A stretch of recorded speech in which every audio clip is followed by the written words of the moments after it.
kan, kalau rasa Allah Ta'ala uji kereta rosak ke kemalangan, bolehlah pinjam sana sini, adik-beradik ada simpanan. Tuan-tuan tidak mungkin tak merasa sebahagian daripada kawan-kawan, saudara ataupun jiran kita yang tak makan kadang berhari-hari.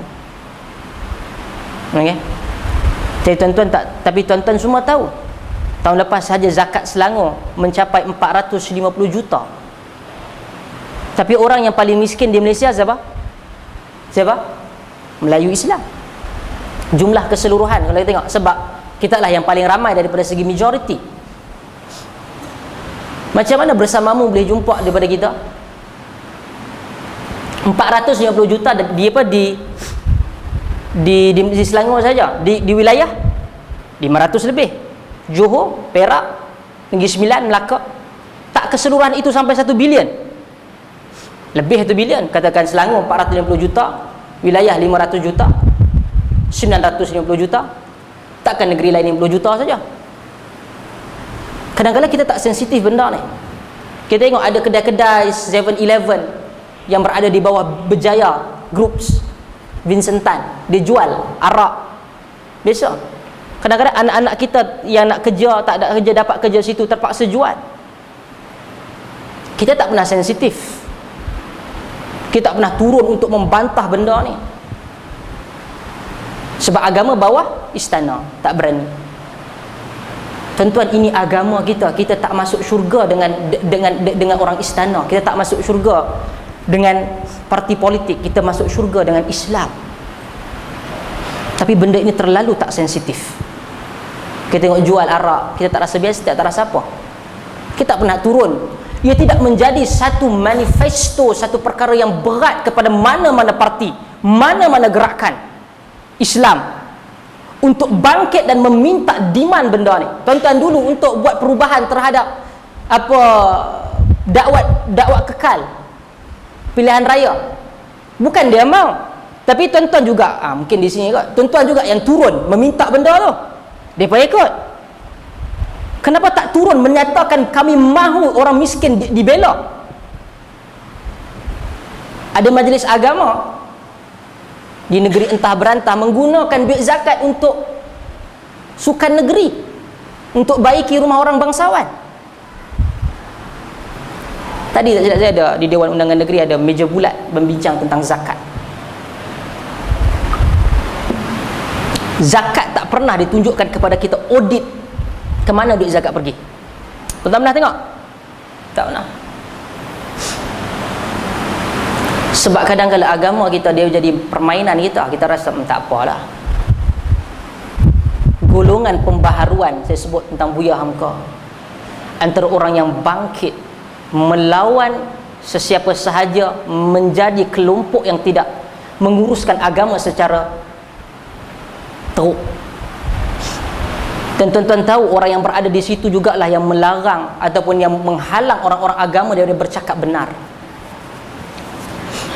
Saya sebut beberapa tempat juga tentang bagaimana, tuan-tuan tengok sejarah, bagaimana orang yang membawa kepada penentangan terhadap British bukannya orang nasionalis dah.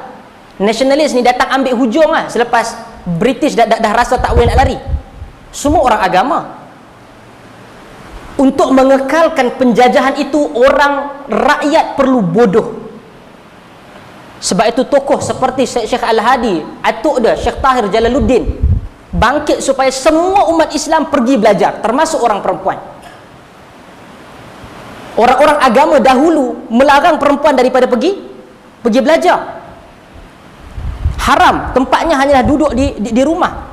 Tapi Syekh Al-Hadi lah yang menulis antaranya Hikayat Faridah Hanum, minta supaya perempuan keluar daripada rumah, pergi belajar. Mula daripada itulah mula menulis, menyebab apabila dia tahu belajar, dia tahu apa nak tulis, dan dia tahu tulis dan dia tahu apa nak menulis, menyebabkan adanya kesedaran rakyat untuk bangkit melawan penjajah. Mereka lah orangnya. Dan yang dapat dulu British, kalau katakan nak senyapkan, dia bayar siapa untuk senyapkan? Bukankah dia bayar istana? Lepas tu buat kenyataan-kenyataan yang syirik. Tak mungkin tuanku silap.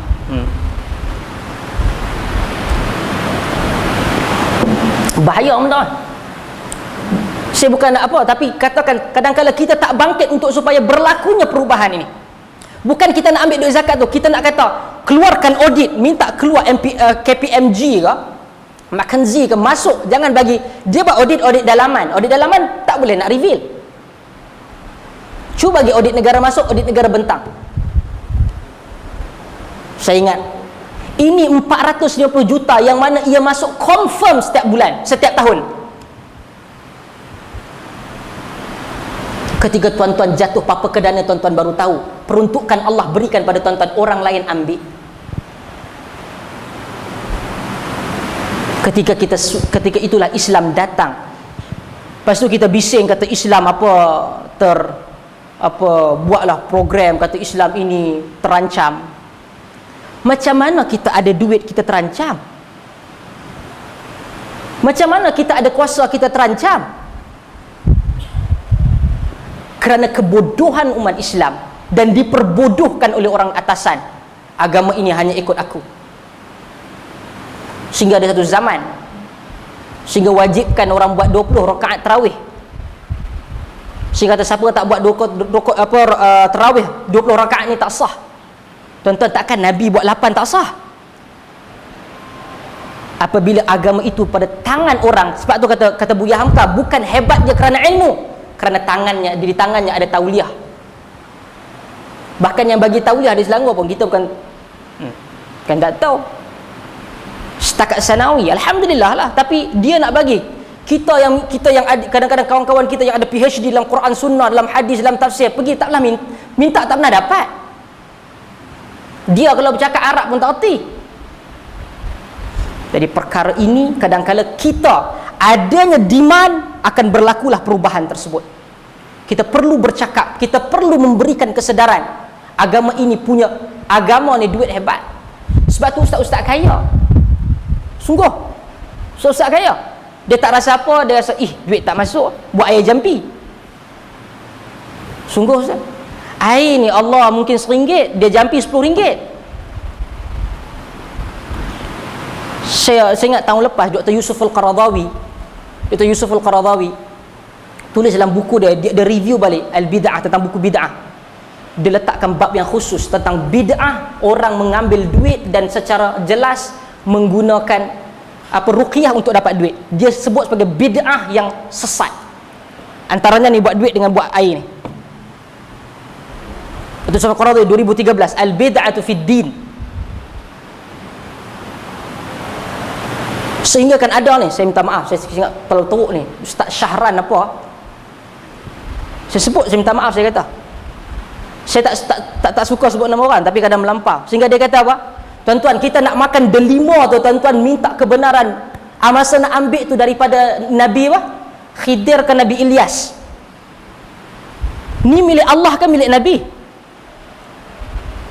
Sampai tahap macam tu sekali. Dia bagi nama Balqis ke, nama Batrisha ni, kalau ambil ni kira ni nama jin. Hadis dan Quran tuan-tuan tak akan jumpa. Tiba-tiba dia tahu, kita tanya mana you tahu? Sebab itu agama perlu datang dengan orang. Sebab saya tulis dalam Sinar Harian 2-3 minggu lepas di kolom Jumaat tentang bertanya bukan satu dosa. Benda-benda tuan-tuan kena tanya. Ustaz, mai mana dapat benda ni? Quran saya tak jumpa. Kalau ada sunnah ataupun hadis ataupun Quran, ustaz boleh tunjukkan kat mana? Saya nak tengok. Ia bukan termasuk daripada benda biadab, tak. Sebab ini agama, tuan-tuan. Semua orang datang cakap jahanam agama ni. Adanya orang agama yang bersedia bersifat kritikal semua keadaan orang Islam ni. Sebab tu kita jangan masuk je, bila masuk dalam Islam semua jadi lemah. Dengar je ustaz kata dia ada PhD dalam engineering, bila ustaz kata ustaz dah kata macam tu, saya nak buat apa? Sedangkan dia ada PhD, dia buat thesis, dia tulis academic journal, semua benda dia kritik, bersifat kritikal. Masuk agama jadi bodoh. Jangan. Agama ini cergas, dia boleh bercakap, dia boleh mempertikaikan. Bukan pertikai itu pertikai jahat dah. Tanya penjelasan tentang perkara tersebut. Okey? Dan mereka jumpa, dan hadis ini banyak perkara yang kadang-kadang kita lihat ada unsur-unsur yang kadang hilang daripada jiwa Muslim, community Muslim.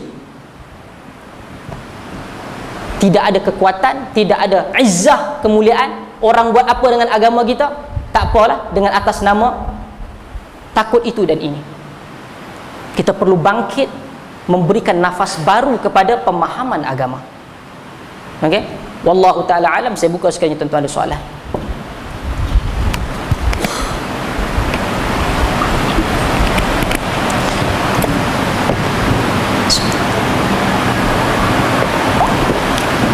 Kita ada soalan, insya-Allah dalam kuliah akan datang kita cuba.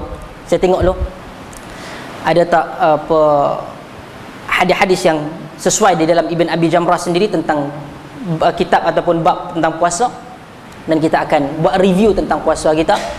Dan banyak perkara dalam puasa kita kadang-kala terlepas pandang, dan kita lihat kembali, dan kita mohon pada Allah adanya kesempatan kita untuk bertemu kembali dan kita bertemu dengan Ramadan. Wallahu taala alam. Nasallallahu yaj'al soalan.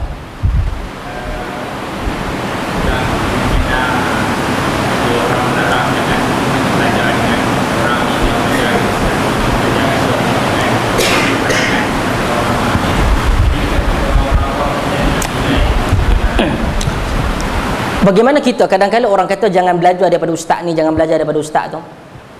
Isunya saya tak setuju kalau kata kita terus untuk katakan tidak, jangan, ataupun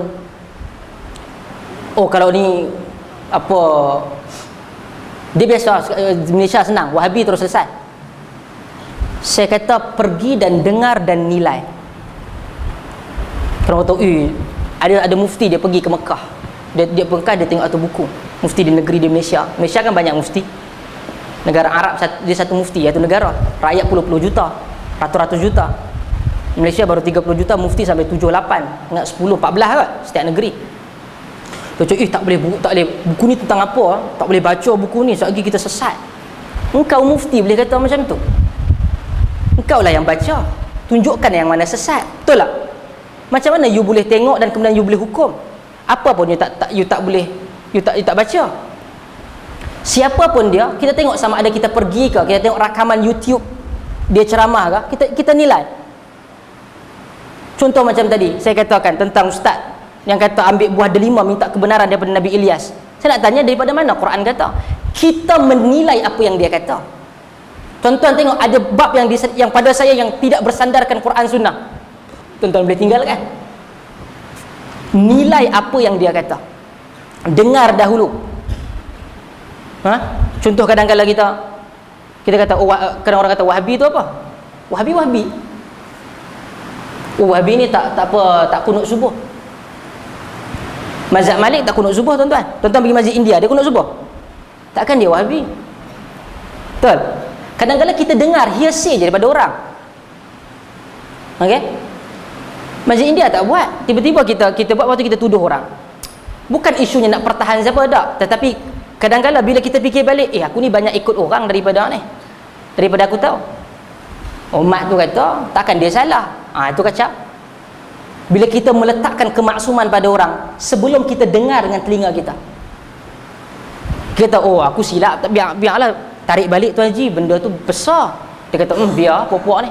Tuan-tuan kena ingat Quran kata innas sam'a wal basara wal fuada kullu ulaika kana anhu mas'ula. Telinga, pendengaran, penglihatan, hati, perasaan ini akan dikira dan ditanya di hadapan Allah Subhanahu wa taala. Daripada kita kata biar kita lambat dan kita betul, berbanding kita kelang kabut akhir sekali kita salah. Siapa pun mengajar perbanyakkan, tidak ada satu pun. Ibn Abbas ketika dia belajar banyak. Para ulama belajar banyak. Bahkan ada yang dia tidak suka, dia ambil manfaat dan dia nilai daripada ilmu dia, bukan sekadar dia tak suka. Dengar dahulu, nilai dia, barulah kita boleh hukum. Ketika kita hukum di atas ilmu yang kita ada, kemungkinan Allah lepaskan. Kerana pada ketika itu, walaupun silap, ketika itu kita tak buat kajian kita rasakan ia silap, tak ada masalah. Selepas kita buat bacaan kita, kajian kita. Tetapi sebelum kita buat, kita dah hukum, tak boleh. Contoh ni ada 2-3 hari lepas, Zamihan Ma'zin, satu ustaz di KDN, dia sebut tentang Ibn Qayyim, dia kata sesat. Tuan-tuan boleh buka buku tersebut, Ad-Durul Al-Kaminah. Okay? Dia kata Ibn Qayyim sesat. Saya ingat banyak di kalangan tokoh agama di Malaysia telah bangkit jawab dia. Kalau dia sesat, berapa banyak rujukan tuan-tuan tak boleh, pembangkang Islam tak boleh guna di Malaysia. Sebab banyak guna pandangan dia dengan guru dia Ibn Taymiyah. Okey, pertama. Yang kedua, dia jahat. Dia memang cukup jahat dah.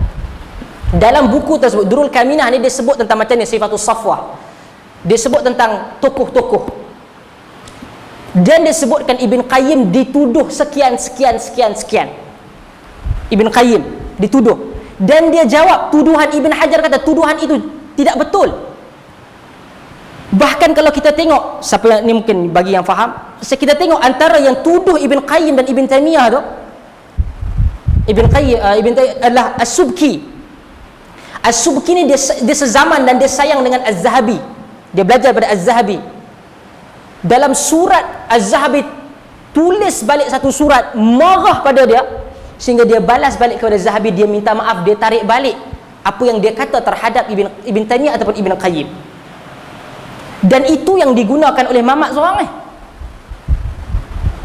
Siapa sahaja, bahkan dia suka untuk kaitkan yang tangkap-tangkap ni, siapa yang pergi berjihad, ni teroris, kejar dia. Siapa yang bagi bantuan kepada gerakan ataupun jihad di Syria, di Afghanistan, senang-senang orang tu akan dikesan dan juga ditahan. Kerana apa? Kerana dia teroris, membantu mujahidin. Kejar dia.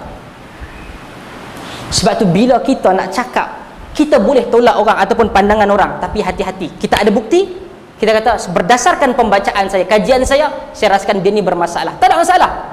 Tapi kita dengar, oh dia kata, kita tukang sampai. Kita berkongsi dosa dengan dia. Seperti mana orang yang memberi itu berdosa, kita yang tukang sampai berkongsi dosa yang sama, sehinggalah yang akhir. Okey, sehinggalah yang akhir. Belajarlah ramai guru tuan-tuan. Bukan saja saya akan siapa, dengar semua benda. Dengan ilmu itu, dengan kefahaman itu menyebabkan kita boleh nilai apa yang kita dengar dan apa yang kita dapat. Okey? Wallahu taala alam. Nas'alullah yaj'alna wa yaj'alakum alladhina tabi'una al-qawla fayattabi'una ahsana. Nas'alullah yaj'alna minal muttabi'i bil kitab was sunnah. Subhanakallahumma wa bihamdika asyhadu an la ilaha illa anta wa astaghfiruka wa atubu ilaik. Wa barakallahu fikum. Assalamu alaikum warahmatullahi wabarakatuh.